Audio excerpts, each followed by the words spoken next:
Lahat pinagsabay-sabay ko.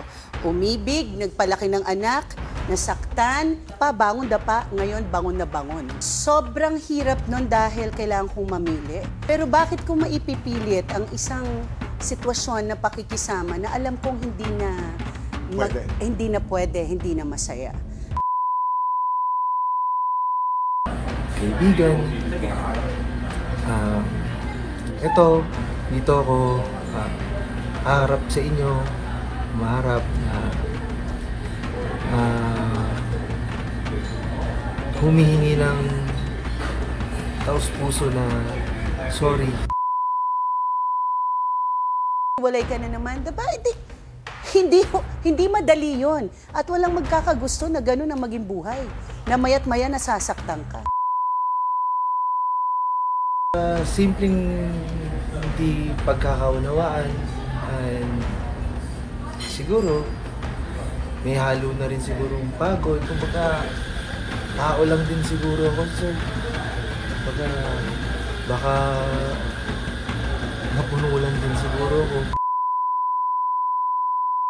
Ang pagpapatawad ay hindi naman overnight. So siguro hindi naman siya lang yung pwede kong patawarin. Kailangan ko rin patawarin yung sarili ko. And siguro sa part niya, kailangan din niya akong patawarin. At pagdating ng araw, magkapatawaran and then maging magkaibigan. Ako sa'yo na hindi na maulit to. And then sana, bigyan mo ng pagkakataon na ayusin natin tong pareho. ng pribado na sa ating dalawa. Oo, ikaw na yung makasama ko talaga.